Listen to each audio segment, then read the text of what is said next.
So we all want to be more expressive. We all want to engage the audience and entertain. But the most important thing is that we want to get our message across effectively and clearly. So how do we do that? How do we use our voice to do that? Well, one way of doing it is to vary our tone.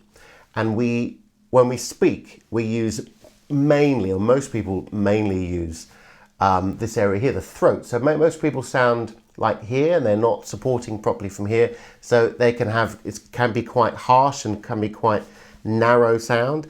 If we start to lower the sound a little bit by using the chest, we can get more resonance here. It can be a little bit more interesting to listen to. It can be more soothing. We can also be a little bit more empathic. We can be more breathy sounding. We can be much lighter sound, using a little bit of the high voice here. We're going into what's called the mixed voice, which is a mix of the chest and the head voice. Now the head voice is very much up here, and that would be crazy if I were to speak all the time in that voice. Although sometimes just for expression wise, it's interesting just to go up there and then come down again. So different vocal registers. We've also got vocal fry, which is very low, and you'll hear a lot of Americans using that kind of sound all the time. After a while, being an Englishman, it kind of grates on me a little bit, to be totally honest. And I'm not very good with accents. Anyway, so we want to use our vocal registers. So we've got the vocal fry right at the bottom here, the voice here, and then we go up to the chest voice, and then we've got the throat here, and then we've got the mixed voice, and then we've got the head voice here. One way of exploring, two or three ways of exploring those vocal registers is the lip trill. So pursing your lips together and making a humming sound through the lips, and then going all the way up from the bottom,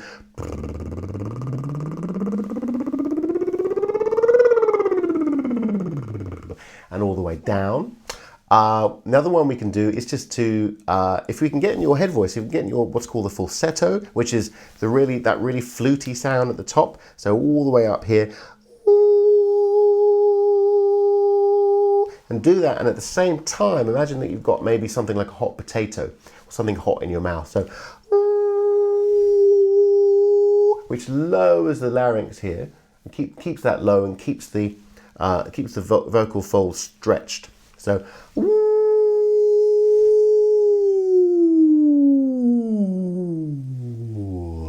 that's a really, really good way just to slide through your vocal registers. Just go from head voice,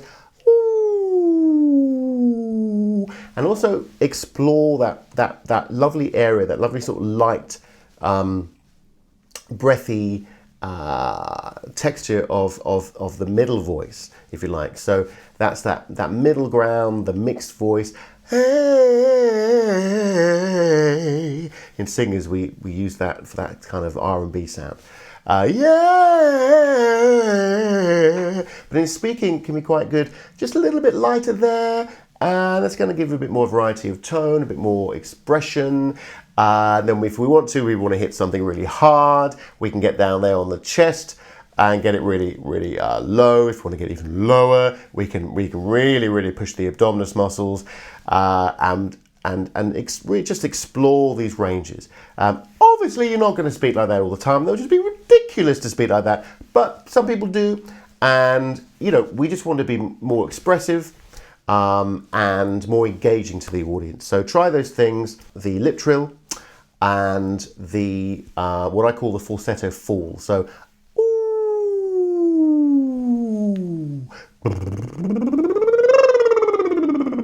And this is just really to explore the range, and just really think from now on, as you're speaking to someone, if you're speaking, if you're in a shop or you're at a meeting, just think about where is my voice? Is it up here? Is it here? Am I straining too much? Am I having to push too much through here?